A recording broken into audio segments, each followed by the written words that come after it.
بسم اللہ الرحمن الرحیم۔ السلام علیکم۔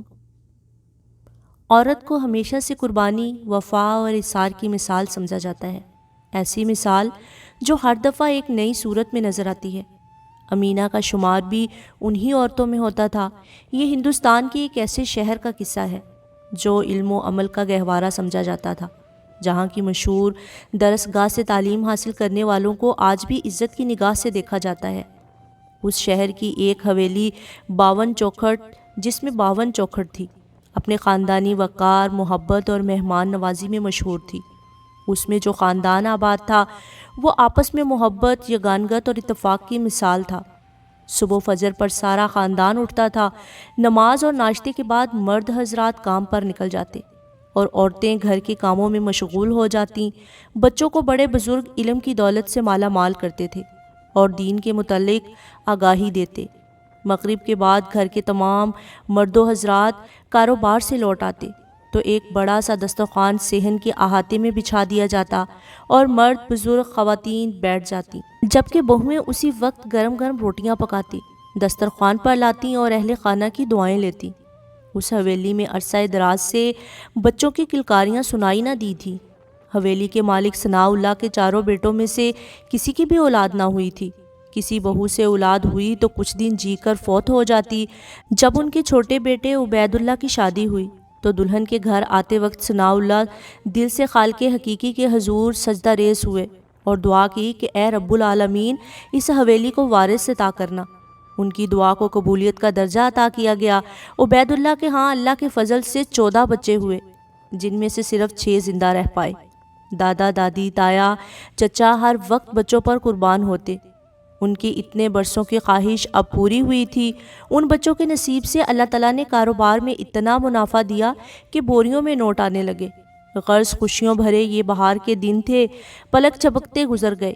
وقت سدا ایک سا نہیں رہتا، کاروبار یکدم بیٹھ گیا۔ ان دنوں عبید اللہ کے بچوں کی شادیاں ہو چکی تھی۔ ایک بیٹی بیوہ ہو کر گھر آ گئی تھی اور دوسرے بیٹے کریم اللہ کی بیوی ایک پیارے سے بچے کو جنم دے کر فوت ہو گئی۔ ان دنوں گویا مصیبت اور پریشانیوں نے گھر دیکھ لیا تھا، تاہم انہوں نے صبر و شکر کا دامن ہاتھ سے نہ چھوڑا۔ پیسوں کی تنگی اس حد تک ہو گئی کہ انہیں اپنی خاندانی حویلی گروی رکھنی پڑی اور یوں وہ خاندان ایک کرائے کے گھر میں آباد ہو گیا۔ عبید اللہ کی بیٹی نے اپنے بھائی کے بن ماں باپ کے بچوں کو گود لیا، کیونکہ اس کمسن بیوہ کی اپنی کوئی اولاد نہ تھی اور دوسری شادی کی کوئی راہ نہیں نکل رہی تھی۔ پھپھی کی محبت بھی ماں جیسی ہی ہوتی ہے۔ کچھ عرصے بعد ان کا کاروبار پھر سے چل پڑا۔ رفتہ رفتہ کاروبار میں نکھار آتا گیا اور اس گھر کی خوشیاں دبے پاؤں پھر سے لوٹ آئیں۔ اتنے بڑے خاندان کا ایک ساتھ رہنا اور کبھی کسی کی دل آزاری نہ کرنا، یہ سب بڑوں کا کمال تھا۔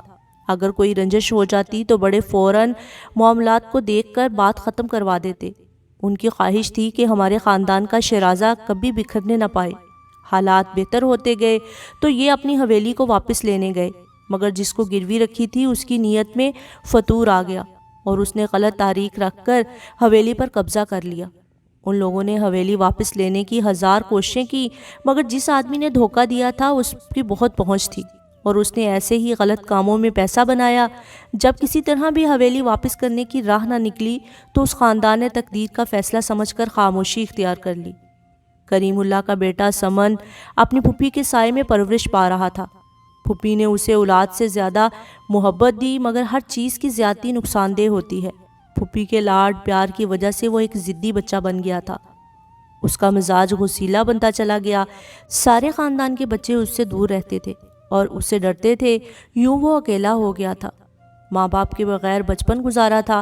احساس محرومی اس کی شخصیت کا حصہ بن گئی تھی۔ اسی وقت ہندوستان میں ہندو مسلم فساد پھیلنے لگے تھے اور خاندان اجڑ رہے تھے۔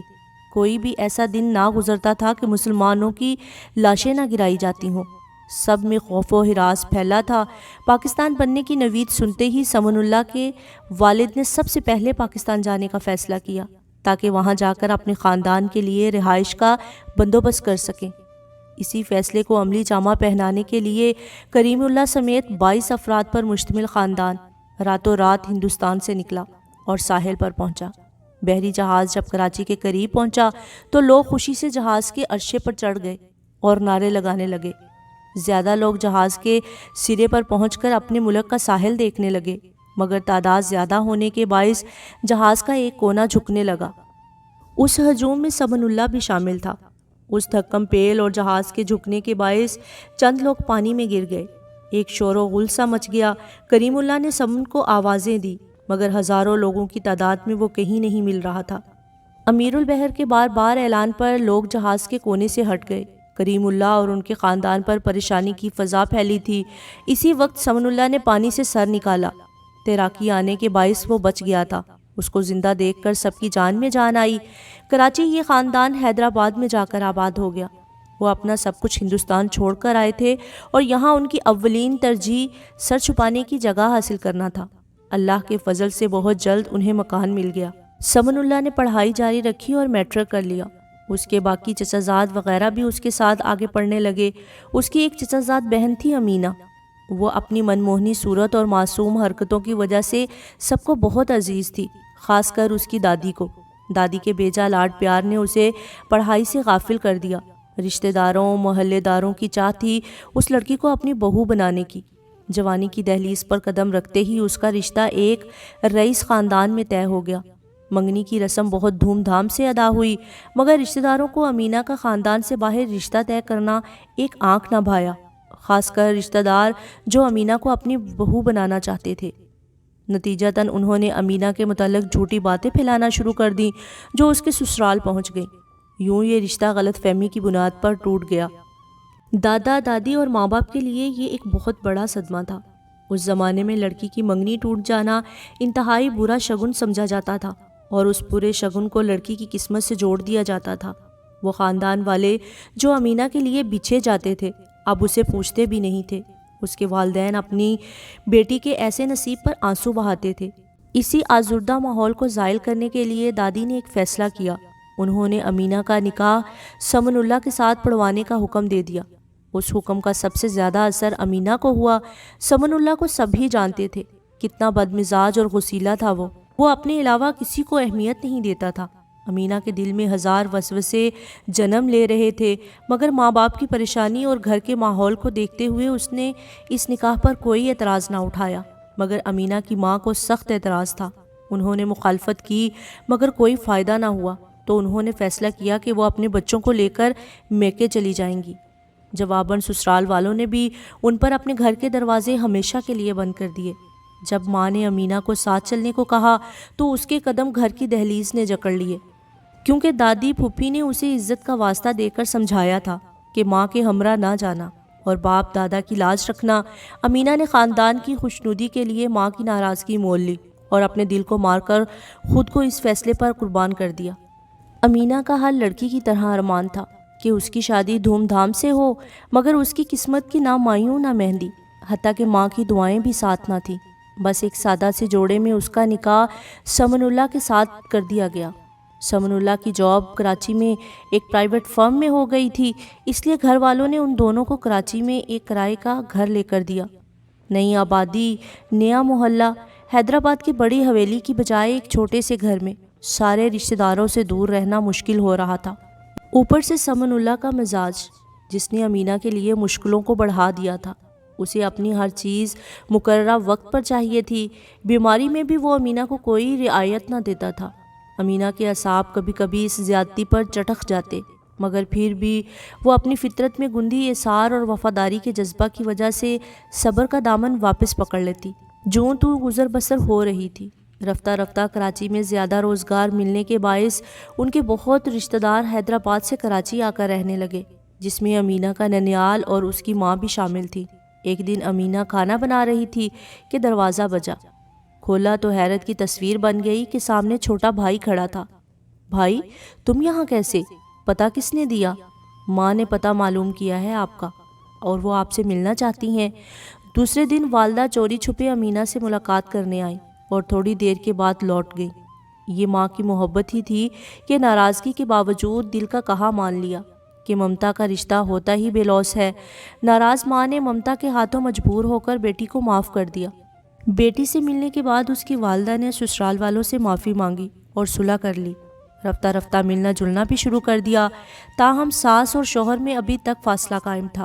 ان دنوں امینہ کے ہاں بیٹی ہوئی، لیکن وہ بہت کمزور تھی اور امینہ بھی بیمار تھی، تو امینہ کی 2 چھوٹی بہنیں اس کے گھر رکنے آ گئیں اور امینہ اور بچی کا خیال رکھنے لگیں۔ گھر کا سارا کام انہوں نے اپنے ذمے لے لیا تھا۔ وقت گزرتا گیا، اللہ نے امینہ کو 3 بیٹیاں عطا کی، لیکن امینہ کی صحت گرتی ہی جا رہی تھی۔ پیسوں کی تنگی، بچوں کی پرورش کی ذمہ داری، وہ ان سب کی وجہ سے کافی بیمار رہنے لگی تھی۔ اللہ نے سمن اللہ کو ہمت دی اور اس نے ملازمت کے ساتھ ساتھ پڑھائی جاری رکھی اور کامیابی کا راستہ اختیار کیا، اور وہ دن بھی آیا کہ وہ کلرک کی نوکری سے افسر بن گیا۔ گاڑی بنگلہ سبھی آ گیا، دن پھر گئے تو دل بھی کشادہ ہو گئے۔ امینہ کے ساتھ اور بچوں کے ساتھ رویہ بھی بہت اچھا ہو گیا تھا۔ وہ حیدرآباد سے سارے خاندان والوں کو اپنے پاس کراچی لے آئے اور بنگلے میں ساتھ رہنے لگے۔ اللہ نے امینہ کو 4 لڑکیوں کے بعد اولاد نرینہ عطا کی تو سب کی خوشیوں کا ٹھکانہ نہ رہا۔ امینہ کی طبیعت کو بھی سکون آیا۔ سمن اللہ نے سالیوں اور چچا زاد بہنوں کی شادی میں سب کا ہاتھ بٹایا اور نیکیاں اور دعائیں سمیٹی۔ 5ویں لڑکی کی پیدائش کے بعد امینہ کی صحت خاصی خراب ہو گئی۔ اس کو دورے پڑتے اور وہ اکثر بے ہوش ہو جاتی۔ سبھی رو رو کر اس کی صحت کے لیے دعا کرنے لگے۔ جس نے باپ کی لاج رکھنے کو قربانی دی، اس کی بہن بھائی سارا خاندان اس کی عزت کرتا تھا۔ کچھ لوگوں نے یہی خیال ظاہر کیا کہ شاید یہ گھر آسیب زدہ ہے۔ سمن اللہ ایک بکری اور اس کے 2 بچے گھر لے آیا۔ اگلے دن صبح جب سب اٹھے تو بکری اور اس کے بچے مرے پڑے تھے، مگر امینہ کی حالت سنبھل چکی تھی۔ البتہ اس کا خوبصورت گورا چٹا رنگ اس عجیب و غریب بیماری سے جل کر راکھ ہو گیا۔ امینہ کی بیٹیاں بڑی ہوئیں تو رشتے آنا شروع ہوئے۔ انہوں نے ایک مناسب رشتہ دیکھ کر اس کا رشتہ کر دیا، مگر وائے قسمت کے لوگ اچھے نہ تھے۔ کچھ عرصے بعد ہی بیٹی گھر آ کر بیٹھ گئی۔ اس صدمے نے سمن اللہ کے دل پر بہت برا اثر کیا۔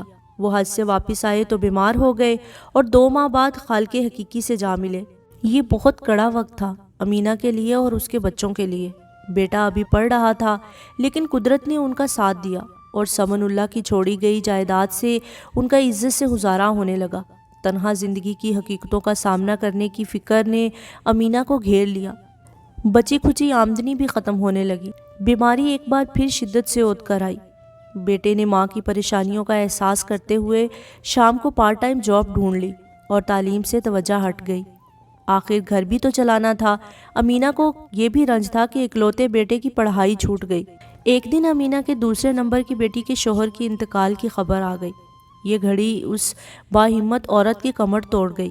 جوان سال بیٹی کے 2 بچے بھی باپ کے پیار سے محروم ہو گئے۔ عدت کے بعد بیوہ بیٹی 2 بچوں کے ساتھ گھر آ گئی۔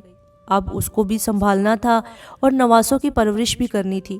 خود کو زیادہ ناتواں محسوس کرتے ہوئے اس نے اپنے بیٹے کی شادی کر دی تاکہ بہو گھر آ جائے۔ پوتے کی خوشی بھی دیکھی، مگر یہ خوشی بھی شاد نہ کر سکی۔ امینہ کی حالت بد سے بدتر ہو گئی۔ یوں ایک دن وہ ایسی سوئی کہ پھر نہ اٹھ سکی۔